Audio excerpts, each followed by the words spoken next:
Well, hello, everybody. What is happening? Look at us. Like nothing ever happened. Poof, poof, poof. We're back at it. I am in a good mood. I have to admit, I am in a fantastic mood. Do I feel refreshed? I don't know if I'd go that far, but I'm in a good mood. I'm happy to be here. I am Green Bean, and welcome to episode 77 of Greenbeanjetsfan. We have not done this in 1 month. A month. This is by far the longest period of time that I have taken off from Greenbeanjetsfan in the previous 76 episodes. I missed 1 week. Forget why. There was something happened. I forget. I had to be somewhere or something along those lines. But now we're at episode 77. Episode 76 was a month ago. I feel lost. I feel like I'm on another planet. But as you guys may or may not know, a lot of you do, that I had COVID. I drove around this country for 2 years in every state, all over the place, navigating through the pandemic, didn't get nothing. I come back here to Virginia, I buy a house, and the day I move in, COVID. What are you going to do? So we had COVID that knocked me off my beam for a couple of weeks, and then I took a couple weeks off. Crazy. It's been a month. So I'm happy to be here, guys. We have much to discuss. The cool thing about this one, for me, is that the previous episode, 74, 75, 76, we're trying to make stuff up. We're trying to find stories, and it's still interesting, right? It's still very interesting to me to have that time to explore what players might be, having issues, who might be what is the training camp going to look like, just kind of digging into some subjects. That's fun too. But it gets to a point where, look, I watch and listen to O'Leary, I watch Ryan, I listen and watch JetX when I can, I read David White Hubson. So it's a lot of, we're all kind of doing the same thing, right? Very little news coming out. The big news was weird, right? The big news was Zach Wilson has confirmed for us that he is a stud muffin. Hey, I had some lady friends who told me that he shouldn't be getting positive praise for this. I don't know. Maybe that's true. Maybe that's true. I don't know. I don't think it's necessarily from my vantage point. I don't think it's necessarily positive praise, right? But can it be a non-issue, right? That's what I'm saying. He's not married. He's having a little fun out there. He's clearly a very eligible candidate for interest and romantic interest, right? See, I don't know what I was going to say there. I was figuring it out, traversing the weird crevasses of my brain there. But look, he's having some fun. The cool thing about that story, guys, is that it was an attempt at defamation. That's what was cool for me. I don't care what anybody does. Look, if you're married and you're out there fooling around, do I agree with it? No, I don't. I think why'd you get married, bro? Why'd you spend the money on a ring? Why'd you lie to everybody? You stood in front of fucking 200 people and you said all this stuff. Why are you going to do that? That's just me. If that's your gig, that's your gig. I don't judge one way or the other. It's not what I do currently, up to this point. All right, I haven't done it up to this point in my marriage anyway. But when we're talking about somebody who's not married, girlfriends, boyfriends, relationships, you should probably honor that too, right? But it's not, it's young. The guy took 2 cheerleaders to the prom. I have the picture. Look right here. See? We know this, and he's striking. He's striking. But the attempt was made to try to say, look, this guy's bad news. And the exact opposite took place. It was all of a sudden Zach Wilson's a stud. Now, the one thing I'll say about this whole story is this. Zach Wilson has yet to prove to us Jets fans that he can really play football at the NFL level. Fair enough. We saw progress. We saw moments, flashes, as we like to call them, right? We saw those things. But we don't know what this guy is, right? Let's just call it what it is. He could, we've seen flashes before. I remember Browning Nagel's first game, 366 yards against the Atlanta Falcons in the opening game of the Georgia Dome. Okay. I remember Rob Moore streaking across the middle of the field, Browning Nagel eluding pressure. The next day on the back of the Post and the Daily News, you know what it said? Broadway Browning. So, you young guys, you know who the hell Browning Nagel is? No, you know who Brett Favre is. Brett Favre is the quarterback taken directly in front of Browning Nagel. We got him. So it's like we've seen flashes before, but we don't know what he is. But if this young, debonair, striking fellow that we have wearing the number 2 for our team, if this guy can play football at even just a slightly above average level, he is going to be the biggest damn star that New York has seen in a long time. That's what I'm going to say. It didn't take but 2 seconds for this guy to blow up nationally. This was a national story. It went all the way out to Utah.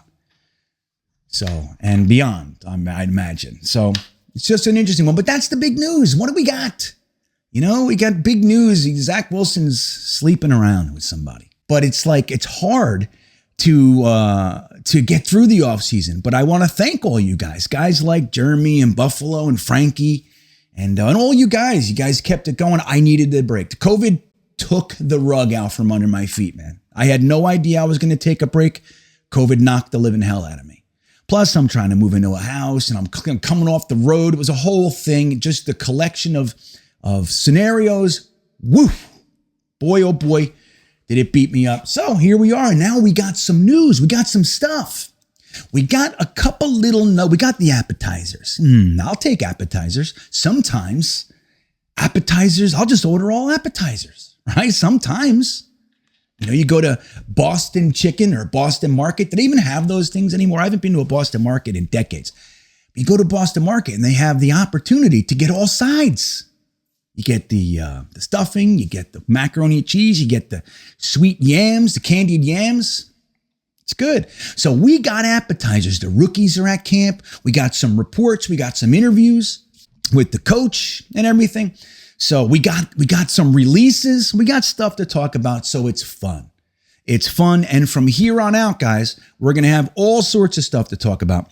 The only thing I'll say, and I'm just going to say this with you, my friends, right now. The only thing I really ask about this season, this is all I ask, Mr. Football God, okay? Whatever universal forces that are in charge of governing the football world, can we just not be talking about the draft and prospects in October and November, please? That's all I ask. That's it, man. I'm looking for 7 to 9 wins. I'll take more. 7 to 9 wins. That's all we want. It's all me want anyway. I don't know about you. That's all I'm asking. So the news is going to be flowing. We're going to be talking and we're going to have lots of stuff to discuss, but I just hope it's good news for once. It's such a bummer when we do the live streams for the game and then we do the post game stuff. And it's just like by Monday, it's just like, ugh. And then we do this cycle where by Wednesday, we start going, maybe we can win this week. And then Thursday, we're going to kill them. And the whole thing starts anew. We do that all year. I hate it. Like, what are we doing here anyway? We want to have some fun. That's what I'm doing here. I'm trying to have some fun. I haven't had fun in a long time, man. So we're going to get into some of that news. It is episode 77. And generally speaking, I would do a player profile, the guy wearing the number 77, but it's just too easy this week. And plus, I want to push, I have a subject for the intelligent gripe later. So I'm going to push the player profile for number 77. If you don't know who that is, exciting time to wait. You'll have to just bite your nails and wait to see who it is. Number 77, we'll talk about him in the intelligent gripe.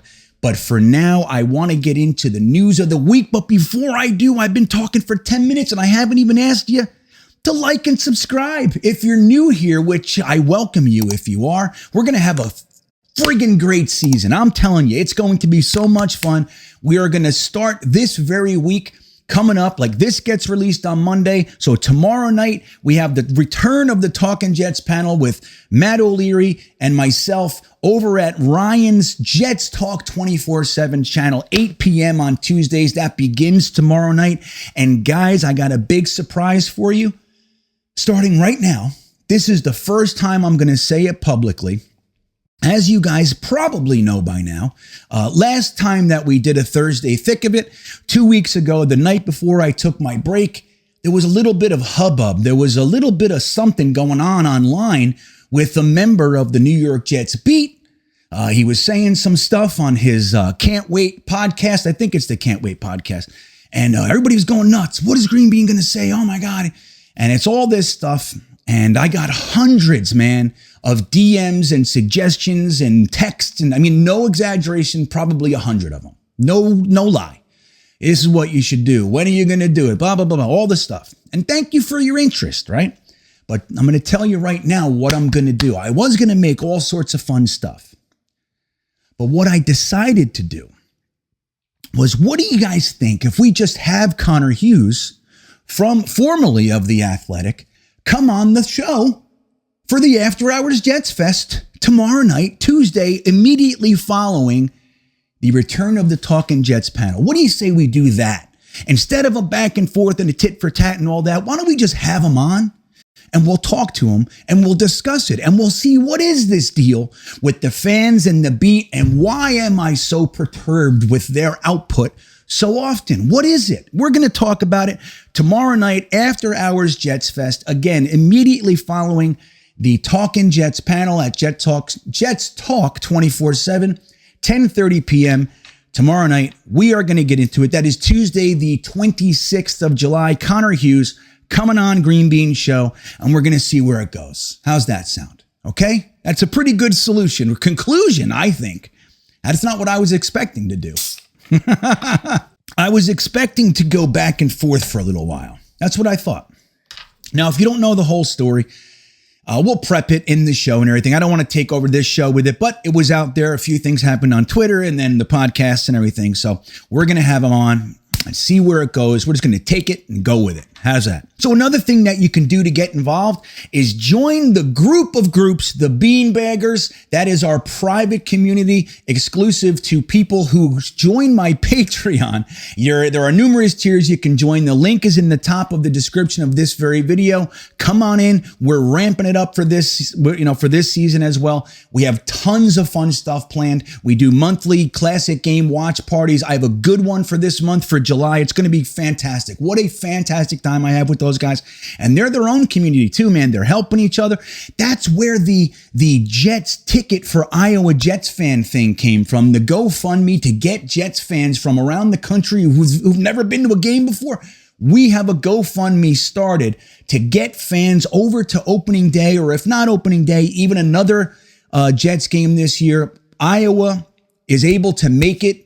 All the resources came in via the GoFundMe, and some people that heard about the GoFundMe, people are donating tickets, people are donating rides to the stadium, they're donating their place to stay, all sorts of great stuff. Jets fans are amazing when given the opportunity, so we have that GoFundMe going, but it started right in the Beanbaggers group. That's where it started.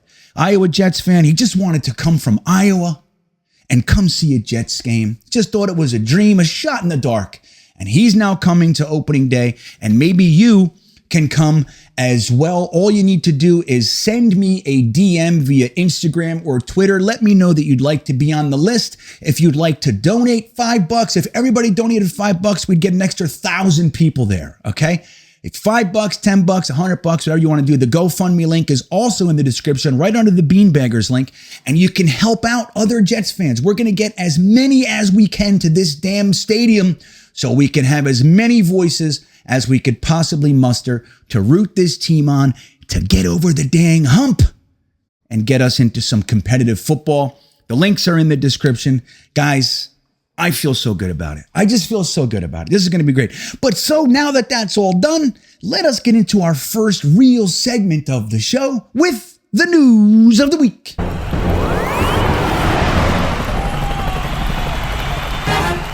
So, training camp is here. I am so excited about training camp. I got to tell you guys, I love training camp. Now, I don't always love the news coming out.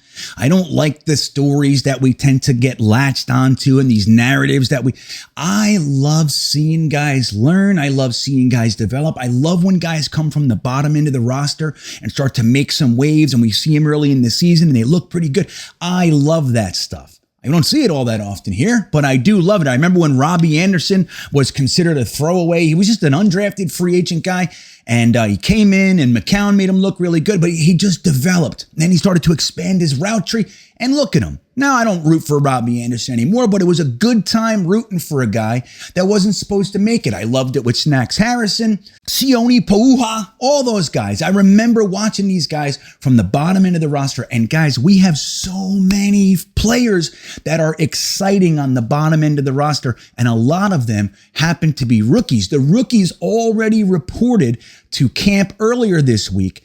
Now, we didn't get much news coming out, but we did hear a little bit of commentary from Garrett Wilson, one of our 3 first-round picks. And it's funny, I've heard some people talking about it out there. I don't know if it was Let's Talk Jets Radio with Tyson. I'm not sure where I heard it, but the idea, it's like we had 3 first-round draft picks. Obviously, we started with Sauce Gardner, then Garrett Wilson, then Jermaine Johnson. Now, Sauce Gardner being a top 5, the first pick, nobody knew who we were going to take.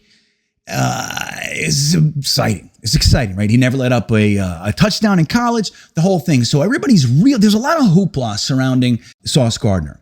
He wears the necklace with the hot sauce or whatever, and barbecue sauce, whatever it is, Woody Johnson, all that stuff. So then we have Garrett Wilson, who's our first round wide receiver. But then there's excitement about Jermaine Johnson. The idea that we got one of our top 8 players at 26. We had to trade up. Joe Douglas called 15 teams to get the trade going. So there's a lot of, excitement about the bookends. And just very organically, in a lot of ways, Garrett Wilson kind of, I don't want to say he's being slept on or overlooked, but there's a lot less going on about Garrett Wilson than maybe should be, maybe would be if he was our sole first round pick, or maybe we didn't have the 3rd first round pick and then Breece Hall after that is getting first round pick hoopla. But Garrett Wilson, man, he's the first wide receiver that we've taken in the first round since 2001. The last guy that we did that with was Santana Moss. Can you believe it? And then 2001, the last wide receiver before that was Keyshawn Johnson, first pick overall, 1996. So we had 2 in like a 5-year period. And then we just decided that receivers don't get taken in the first round. I know the NFL's a passing league, but we don't need that. We need defensive tackles and we need tweener linebackers. That's what we need. We need double ups on safeties. That's what we need, right? Up top, double up on safety. That's going to do it. So we have this wide receiver. Now, as many of you know, I wasn't necessarily a huge fan of taking a wide receiver in the first round. I thought the wide receiver class is deep. Loved a lot of guys that I thought would be there in the second round. Interestingly, though, the guy I hoped, if we were going to do it, would have been Garrett Wilson. I also like Treylon Burks, but Garrett Wilson was the guy. So I think most Jets fans are pretty happy about the idea that, number one, the Jets finally bit the bullet and drafted a wide receiver in the first round. So that's good news. But in addition to that, I think most Jets fans, you had the Drake Londoners, right? You had the Treylon Burksers. You had some other guys out there. But Garrett Wilson was kind of the guy I think most Jets fans would be happy with. And he's here. Now, he's talking out there. He's talking about the offense is starting to make sense to him. Now, what are we going to expect from this young man? Are we going to expect him for his rookie year to supersede what Elijah Moore did? Don't forget, Elijah Moore had a pretty tough time. Game 1, he had that terribly ugly drop, the 50-yard pass on the button, and he dropped it. And then he had some really clunker plays, some fumbles, some stuff like that. Had the concussion at some point as well. But he had that 5 or 6 week period where, quite frankly, he was among the top 5 wide receivers in the whole NFL, right? So it clicked for him. But it wasn't like he came out of the box like a bolt of lightning. I think that we're probably going to have to wait and see a little bit of that of Garrett Wilson.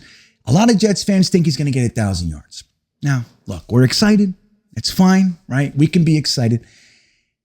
And if he has 1,000 yards, I'm going to be elated, okay? Make sure that that's said. But I don't know. We do have Elijah Moore. We have Corey Davis. We have Denzel Mims. We have Berrios. We have the revamped tight end room. We got Uzoma and Conklin and Ruckert and Yeboah and Wesco. Got all these guys. You got the kind of revamped running back room, at least the last 2 years. You got Michael Carter. You got Breece Hall in there, in addition to whoever we're going to keep. Obviously, Tevin Coleman is in their plans. They love him, so he's going to be here, the vet presence. But we got some other guys. We got the Ty Johnson, who I have zero confidence in, but the Jets seem to like him. You got the LaMichael Pirines of the world, and then we got our undrafted free agent, Bam Knight. Now, interestingly about Bam Knight was not really thought of as among the premier backs in the class, but he's an exciting young guy to have on the roster in the running back room to hopefully develop. So we have a lot of weapons, a lot of interesting options for Zach Wilson this year. So Garrett Wilson, is he necessarily going to be the guy? I think it's probably going to be some tempered enthusiasm where Garrett Wilson is concerned. All we really want is the guy to be consistent. We want him to learn the offense, want him to not make boneheaded mistakes, the drops, that's just as a team, that stuff has to stop. But Garrett Wilson just needs to have a solid rookie year. Elijah Moore, Corey Davis, Berrios, those guys I expect a little bit more from. In my opinion, Elijah Moore is the most exciting guy in the offense, at least as far as in the receiving game. Elijah Moore could light it up. But Garrett Wilson did say that the offense is clicking for him. It's starting to make sense, which is a good sign. But we hear this stuff every year. We hear, it's making more sense. Even with the year two guys, what do they say? Well, they look like they actually feel more comfortable in the offense, right? It's just the way it goes. We hear it every single year. We look for nuggets and everything. The bottom line is this with Garrett Wilson. We should be psyched about this guy. He is crazy athletic. His work ethic is second to none.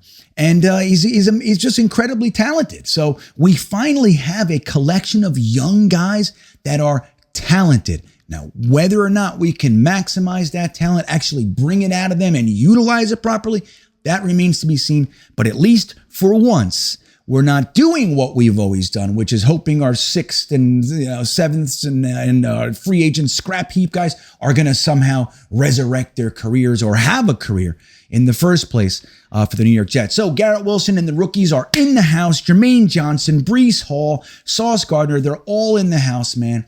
Michael Clemens, they're here.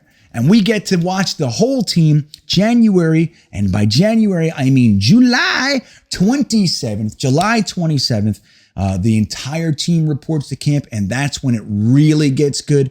We're just getting little drips, little sprinkles right now, but the rookies are just getting in there a little bit early so they can look around and they can remember where the bathrooms are. That's what they're there for. Where do I get shoelaces? Where's the bathroom? That kind of stuff. They want to make sure they got all that ironed out before the vets come in and start tying them to goalposts and dumping baby powder on their faces and stuff like that. So what else happened these past couple weeks? You know what? It's an interesting thing. The Jets are the Jets, right? We are the favorite punching bag, let's call it, of the national media. Everybody loves to just take a shot, even if they're writing about the Minnesota Vikings, if they write about the Philadelphia Eagles, every now and then they'll just lean in and take a little poke at the Jets. Why? Because it's the thing to do. It's fun for them. They get just a crazy uptick in clicks. We go nuts and the whole thing. So everybody does that. Now, Bleacher Report likes to do this to us. Every now and then they like to throw a little thing out there. And what they did this year, this month, I should say, is they actually said that the Jets, the highest likelihood to be a disappointment this year for the New York Jets is none other than the most important damn player that we have on the whole team, MILF Master himself, Zach Wilson. So they look at this guy, and again, I think it's really important for Jets fans, not for them. They could care less and they don't need to do anything. But for us, we have to look at what it is that we're really watching with this guy. He comes in, terrible offensive line, receivers dropping passes. He's erratic. They dumped the whole offensive book on him all at once, which, look, we talked about it last year. A lot of us thought that it looked like they were just overwhelming him, and maybe a tiered approach would have been a little bit better. Who knows? They've now confirmed that last year they did. They gave him the whole offense and just said, figure it out, kid. We're going to give you the whole thing. You're going to eat the elephant in one bite, and we're just going to do it that way.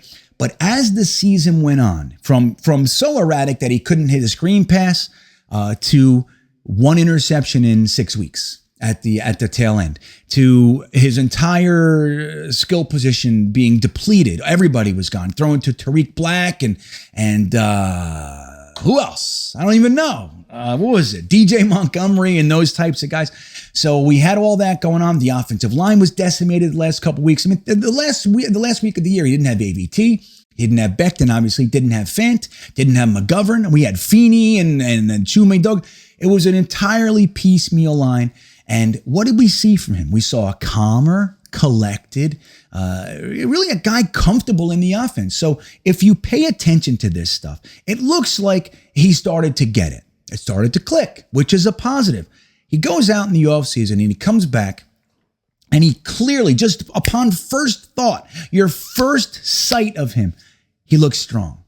Right? He gained however many pounds of pure muscle. He said it was because of the nutritionist at the New York Jets, a new nutritionist, by the way, part of the whole revamping of the medical training and nutritional staff at the New York Jets building. He said it was Nikki, the nutritionist, had him focus on dietary stuff, and that was the largest reason for his increase in muscle mass, which was instant. Anybody who saw it, they were calling him beefy, they were calling him thick. So he goes out there and he does great things for his body, right? He has his first NFL offseason and it works wonders for him, at least in the strength department. Instantaneously, we knew that. In addition to that, we watched the guy making tours around the country. He's hanging out in Miami with Berrios and Michael Carter. He's hanging out in Nashville with Corey Davis. He's in Arizona with the rest of the guys, Elijah Moore and Mims and everybody else. So he's going around the country and he's doing all this stuff. He looks stronger. He was calm at the end of the year. You know, he's working with his receivers all year. And he comes into camp and Bleacher Report goes, yeah, he's going to be disappointing. So it's just one of those things. They said it. It's out there. He's going to be the most disappointing player on the New York Jets. I'll tell you this. If he is, it's going to suck. I'm just going to tell you that right now. This season is pretty much on his shoulders, in large part. Of course, it's a team game, and everybody else has to play their part and do their job. If they don't block for him, he's not going to be able to do anything. All that said, if Zach Wilson is the most disappointing player on the team, we got problems. We got problems. But that's why I don't think it's going to happen. For the first time in how long, guys? How long can we, it's got to be 10 years. Did we really take a quarterback, a young quarterback, and build around him? Specifically around him. It definitely wasn't Sam Darnold. You could make the argument that 2015 for Geno Smith, but it was a bunch of old heads. They just scrap, hey, you, come here. And they had one of the best offensive performances in Jets history, sad to say. But still, it was mercenaries. It was a one-year thing. It's like now or never. This is not that. We got Elijah Moore. We got Garrett Wilson. We got Breece Hall and Michael Carter in the draft. I'm still a Denzel Mims believer. I think he's going to do good things this year and start to go on the uptrend. But you look at the offensive line. First round pick here, first round pick there, Pro Bowl guy here. So there's a lot going on. The tight end room. They're building around Zach Wilson in a way that I actually have been hoping to see in forever, man. How long? It's been forever. It's been so long. I was living in Florida the last time that this happened. I had no idea I was ever going to live in an RV. That's how long ago. I didn't even have a gray beard last time that happened. So it's one of those things where it's hard for me to jump to that conclusion. Now, again, if he is the most disappointing player, it's going to be a rough year. I don't know how it's going to go. I don't think it's going to happen. I want to tell you guys, and it's early, right? And I'm excited, and I haven't been here in a couple weeks and the whole thing. Training camp's just starting, but I'm going to tell you right now, Zach Wilson is going to continue to improve. He's got all the talent. He's got all the arm strength. He's got everything you need, the feet, the arms, the legs, but the mind. He has the intelligence and the work ethic to do it. Everything is there. Why wouldn't he succeed? Tell me, where is it? Because he had an erratic rookie year? I don't see it. He's getting stronger. He's dating moms. Like everything involved looks to me Like they built around him. What is it? It looks to me like we're fine. We're going to see an uptick because it's math, okay?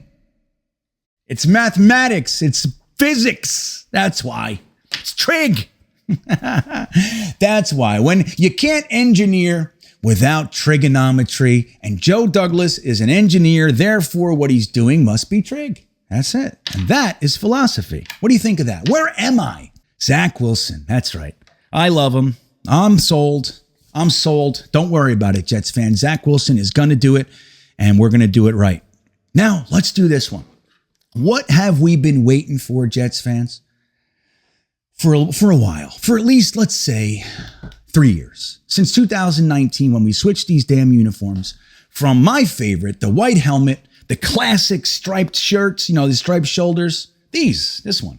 This is the one. It was a little different, but this jersey, we switched it to the Christopher Johnson, Adam Gase, Jamal Adams, Sam Darnold jersey and logo. And most Jets fans don't like it. Now, I'm just going to put this out there. I know many of you already know this about me, but I'm going to make sure it's firm. I don't hate the new uniforms. I don't love them. I don't. I would have never switched. Or if I was going to switch, it would have been better than this. That's it. I just think it's, that's what I think. But it doesn't inspire loathing in me like it does with a lot of other people. But I respect the loathing. It's like, why, if you're going to give us something good. So we have this opportunity this year where the NFL says, we're going to allow an alternate helmet. We're going to allow an alternate helmet. So we think, all right, look, Woody Johnson was over in England. He was the U.S. ambassador over there and the whole thing. He was the U.S. ambassador over there in England for a couple of years. His younger brother was minding the store. He made some decisions and not great, McCagden, Gase, the whole thing. So we just wait for an opportunity to provide something that Jets fans will like. Now, here's where it gets really kind of grimy. And I'm not the biggest, I don't throw much mud on the Johnsons like a lot of other people do. It is what it is. But why the hell are you putting out TikToks and tweets with the 80s, 90s logo, with the swoosh on top, with the jet?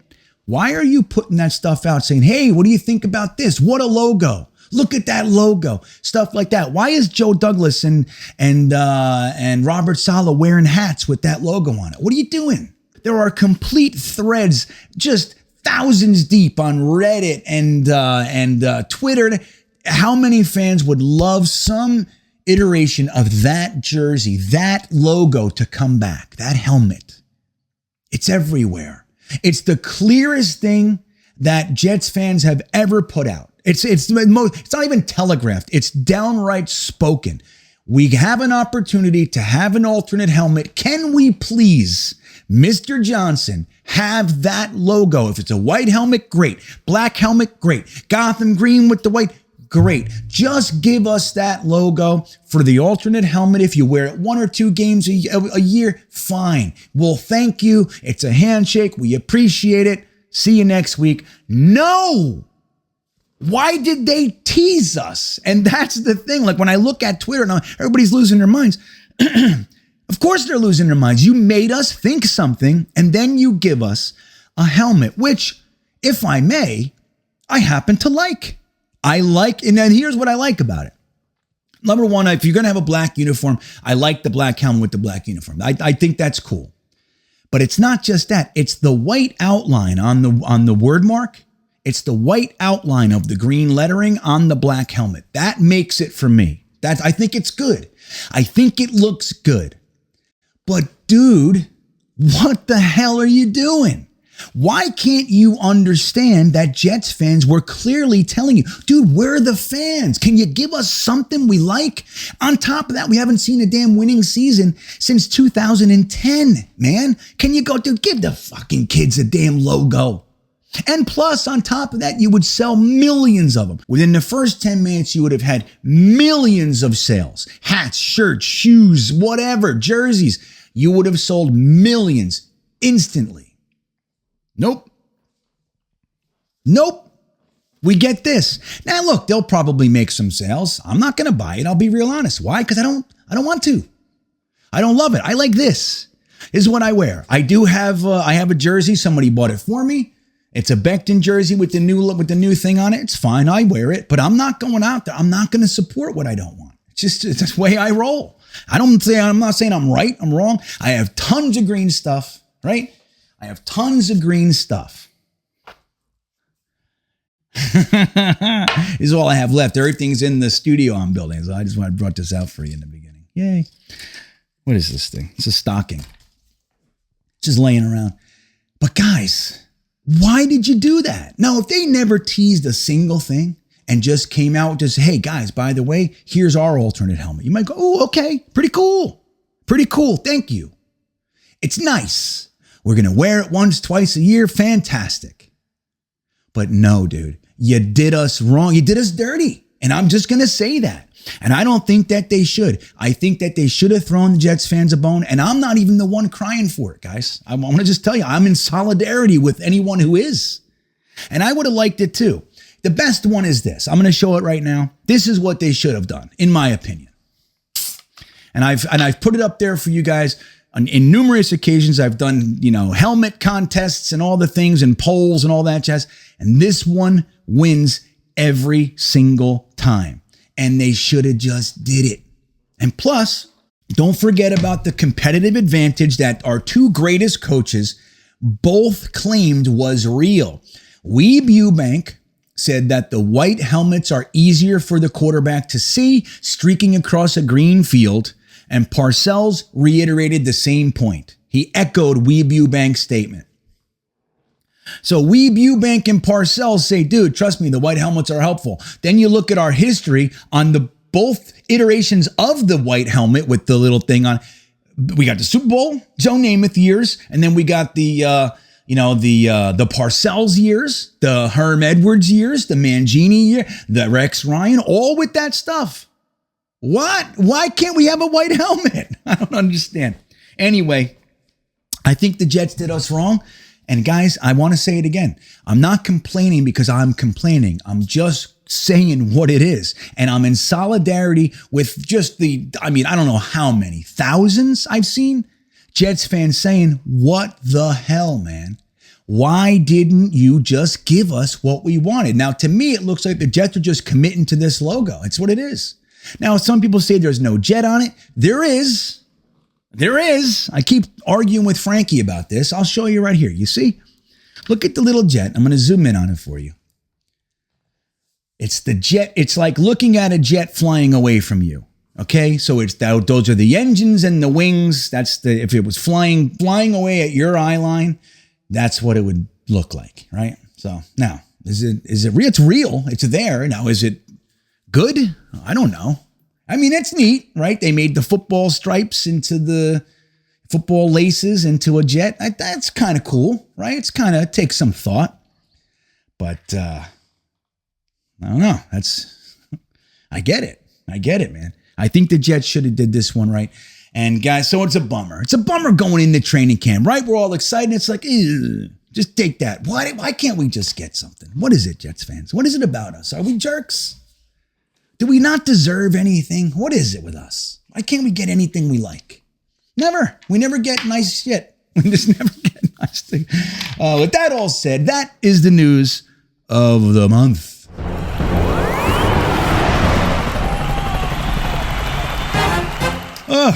I'm hot after that. I swear I'm hot. Now, just so you guys know where I am right now, this is one of the rooms in my new home. Honestly, it's the reason we bought this house. This room is pretty cool. This is a cool room. It's our sunroom. But this is just where I'm going to be until my studio's done. So it turns out I don't know what I'm doing. Imagine that. I haven't hung drywall in 25 or more years. I haven't taped, like spackled, in longer, like 30. I'm not even kidding, man. It's that long. So if I'm 49 and in 30 years, I was probably like 22, 23 the last time I spackled anything. Outside of like one fist hole. You know what I mean? That's stupid stuff. But I haven't like hung drywall. I hung one board backwards. Like it's, not the biggest thing in the world. I'll handle it. But there's a lot of stuff. It's taken me a long time. But it's going to be super cool. But until then, we have this. Hey, look, I think it's a pretty good room, right? It's not bad. You want to see? Want to see around? Look. Here we go. See, like, still got boxes and stuff. But there's the French doors and all that jazz, and you got the door over here. Huh? What do you think? See my stereo? There you go. Like Janis Joplin. See her up there? It's my wife. But there it is. So anyway, surrounded. So not bad in the interim. I can't hang any Jet stuff up, but I'll have the studio done definitely before the beginning of the season, probably another week or two. And we'll get in there and I'll show you guys that thing. But so we're here now and it's hot in here. I'm going to turn the fans on. Give me a sec. Watch this. Poof! And the fans are on. Just like that. It's nice and windy. Look at my beard. You see it?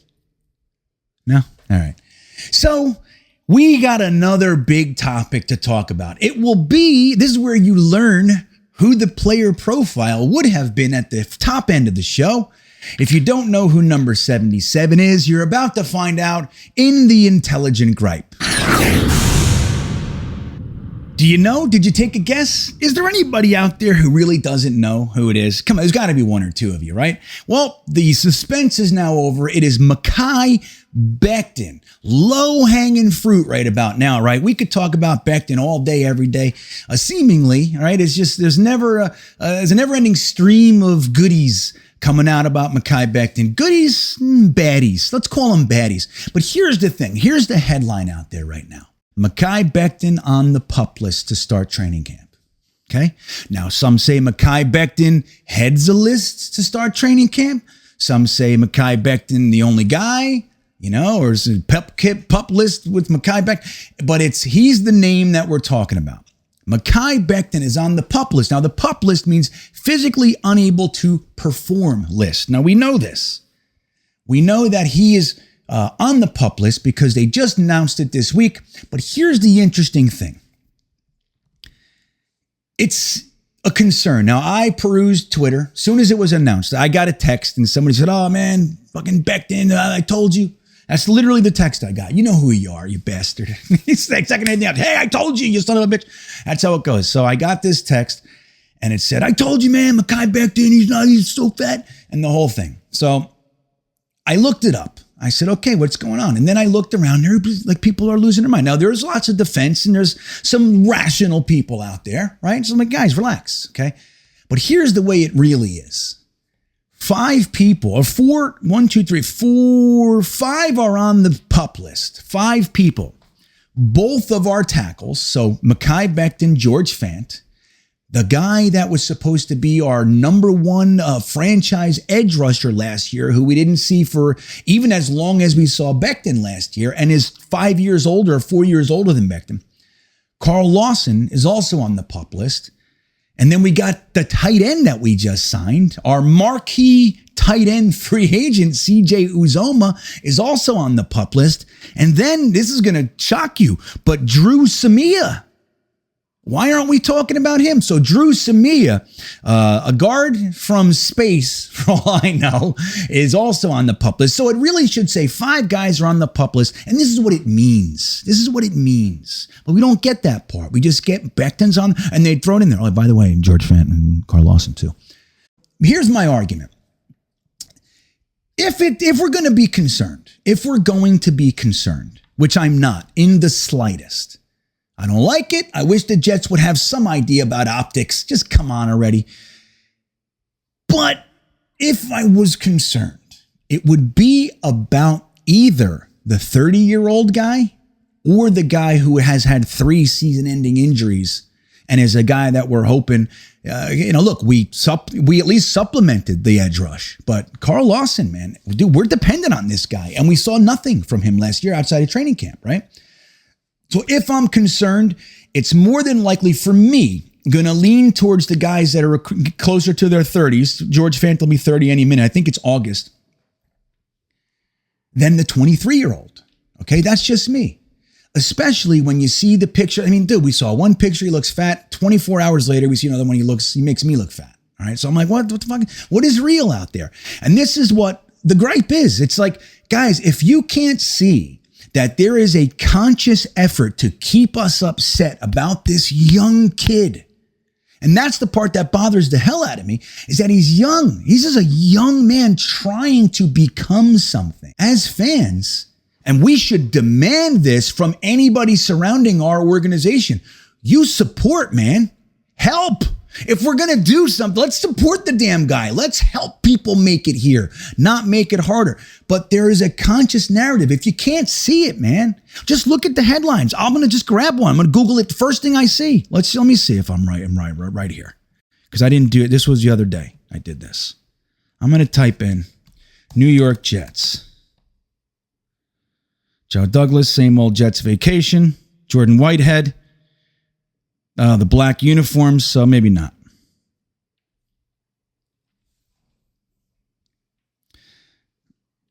Okay, here it is. The first one. I scrolled down a little bit. And again, this is the article. Look right here, New York Post. Mekhi Becton's season for redemption starts on the Jets pup list. So again, it's to keep this one going. Now, guys, I want to just point something out, like a couple things. Now, one of the reasons that we're all concerned is that Robert Saleh at the end of the season said George Fant played well at the left tackle position. He played well, and he should have the opportunity to play and compete for that position, which would garner him more money, right? Left tackle gets more money than right tackle. So he said that George Fant played well enough, filled in admirably, and should get the opportunity to compete for the starting left tackle job. That, in a lot of people's minds, meant that Becton doesn't have the starting left tackle job. Okay, fair enough. But let me ask you, just let's think for a second here. Wouldn't it be better for a guy who might have weight issues, might have concerns about their motivation? Let's say it's all real, okay? He eats too much, he pushes balloons in weight too much, and we're worried about his motivation. What do you think's a better way to end the season as far as keeping the kid motivated? Saying, oh yeah, no, Becton's our starter no matter what. Or, yes, he could lose his starting job this year. Which one? Which one? If we want to believe that the men leading this organization, whether it's Joe Douglas or Robert Saleh, wouldn't we want to believe that, especially Saleh, he's like, we talk about him like he's this master motivator. Wouldn't it be kind of expected of him to kind of figure out exactly the best way to say goodbye into the offseason? Hey, just so you know, you're not guaranteed a damn thing here, bro. Okay? So there's that. Now, if we don't believe that's the case, then no. What it really means is that George Fant, it's all done, blah, blah, blah. I'm going to point you to an interview that just came out this week with Robert Saleh. Now, we like to use Saleh's words. The last big thing about Mekhi Becton was this. Saleh didn't say anything positive about his weight. Therefore, it means he's upset about his weight. Lack of information does not create information, right? It does not create a conclusion. A lack of information is only a lack of information. But we took it and we ran with it. We have reasons for why we did it and all that sort of stuff. He boasted about Mims. He said some good things about Zakipu. So all those kinds of things. So the fact that he didn't rave about Becton made us think maybe it's because he's just not saying anything nice because he has nothing nice to say. Okay, fair enough. Fair enough. But wouldn't it go right in line with if that last comment coming out of training camp last year was a motivation tactic?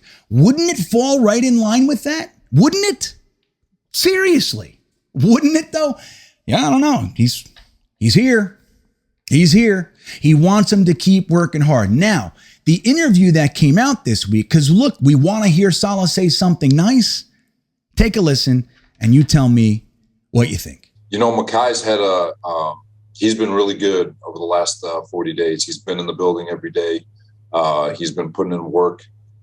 He's got no restrictions from my understanding with regards to the knee. His weight's getting down. He looks really good. And we're really excited about the direction that he's headed. All right. So can I just tell you guys, and dude, I'm really sorry I'm going to put you out there. Okay. I'm not going to say your name, but somebody wrote to me after that. Actually, thank you to Stephen Pagels, who sent me that. I've been on vacation in many ways, okay? So Stephen Pagels sent me just the interview, said, hey, something here I thought you'd like to see, and he sent it to me, and I appreciate that. Thank you. He had no opinion on it, just, hey, thought this was interesting, take a look. So he sends me the video, I watch it. About 24 hours later, the next day at some point, somebody who I talk to often out there, You grumbly son of a bitch, you. He texted me and said, did you see the Saleh interview? I said, yeah, about Becton. I said, yeah, I did. And he said, what a crock of shit that is. What do you mean it's a crock of shit? Have you ever heard somebody trying to cover someone's track so much? Like, dude, I don't know. I think we've kind of created a corral where there's no winning, right? But so here's what I'll say. First of all, you can feel how you want to feel, right? We all have that right. And you guys know, I love Jets fans. I'm of you, okay? I grew up here. I've been living here my whole damn life, man. I came in like 81 and I've been here ever since, okay? So I'm us, okay? I want you to know I'm real, all right? So you don't have to worry about that. But guys, can we either not freak out about words or take all the words and actually use them properly? Like, I don't know where it is. I don't know what it is with Becton. But this is why I can't wait for Tuesday night. I'm going to talk to Connor Hughes about these types of stories. I want to know. I want to know what it is. I want to know what it is. Why are we perpetuating this one side of it? There's not that many stories about that. I mean, I did find one. I think it might have been Bleacher Report or somebody that actually said something nice about, well, what Saleh said. I don't know. But overall, it's like the guy, he has just as many pictures coming out looking great as he does that he's fat. He has just as many things coming out that he's working his ass off as rumors that he's loafing around playing video games. We've had reports come out that said there was no reason for him to miss voluntaries. And we've had reports come out and go, no, there's numerous reasons for him to miss voluntaries. He's having a kid. He's got the Duke Manyweather thing.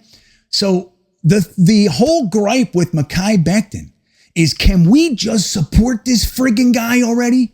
He's our first round pick left tackle who has already gone onto NFL fields and neutralized some of the premium edge rushers in the game. He's already done that. And he's 23 years old. And if not, can we at least just take Robert Saleh's most recent words and say, okay, let me lighten up? Can we do that? I don't know. We'll see. I'm on Team Mekhi Becton. I'm full supporter. If he sucks, he sucks. If he gets injured, he gets injured. You know, what am I going to do? But up till that point, I'm on Team Mekhi. You know why? Because he's on Team New York Jets, and that's what I root for. As a matter of fact, I actually think Mekhi Becton will be our starting left tackle. I know lots of people think he's going to be right tackle. And if that happens, fine. I'm not buying it. I'm not buying it. That's right. I'm putting it out there. I think Mekhi Becton will win, if he hasn't already, the starting left tackle job. George Fant will be the right tackle this year. But if you don't agree, you can play my Versus game. It's out there right now. Get the Versus app. Click the link in the description. It says who will start at left tackle. Click that link and you can actually win money. If you think it's Mekhi Becton, click on Mekhi Becton, put up $1, $10, $100. If you think it's George Fant, same thing. If you play, the app will find somebody that wants to play the other side. And if you win, you win. How's that sound? You can do that right in the description of this video as well. It's the third link down. Go ahead and get involved in the game. We're going to have tons of these games this year. I can't wait. My next one is LaMarcus Joyner versus Pinnock. We'll see who gets in there, and we'll play and we'll make some money and have fun in the meantime before we know what's going on with our starting unit. So have a good time and click the link in the description. There you go. And that is the intelligent gripe. Holy macaron! What are you going to do, Jets fans? So it's going to be fun, man. I can't wait to get into this stuff with you guys. Like I said, we have an exciting week coming up this week, the Thursday thick of it, even after the panel and the After Hours Jets Fest. And I want to tell you guys something exciting as well. After much ado, I am going to be releasing my Klecko to Canton video. I'm super excited about it. I've collected just so much information, so much statistics, so many backstories, a lot of clips and Howie Long and all these guys. And we're going to use this video to re-engage the hashtag Kletko to Canton, and we're going to see how much noise we can make, raising our voices in unison to make sure that this is the year that Kletko makes it into the Hall of Fame. Enough is enough already. Enough is enough. We've danced around it for far too long. It's time. The guy deserves to be in there. You will see why if you don't know already in the video, and that's coming out this week. We are going to have such a great offseason, guys. Going into training camp, going into the preseason, we're going to have a fantastic time. So, guys, don't forget about opening day. If you don't have your tickets already, man, get in on there. Look at this. Get in on it. We are having such a weekend planned. Before the game, guys, if you're in the New York, New Jersey area, I implore you to meet us at the Coney Island Cyclone Saturday, September 10th. We are going to be doing the world's tallest and fastest Jets chant. 2 Jets fans on the Cyclone doing the Jets chant as we crest the first drop into the world famous Coney Island Cyclone. You can get in on that. The only thing you got to pay is whatever it costs to get on the Cyclone. I think it's $10. So it's $10 a ride for the Cyclone. Bring $10, you're in. Okay, you don't have to pay me anything. I'm doing it with the Jet Lounge, Sack Exchange. I believe so many other Jets content creators are coming. So many other fun people. I don't want to commit anybody yet, so I'll give you the list when I have it firm. But guys, opening day is going to be awesome. The day before opening day is going to be awesome. We're going to have a good time that whole week. I'll be up there in the area, and I can't wait to hang out with you guys. With that all said, I hope that you have a great first week of training camp. We are going to get into this more and more on a daily basis. I'm glad to be back. I really am. I'm glad to be back with you guys, and I look forward to further discussions. Have a great week, everybody, and don't forget, go Jets.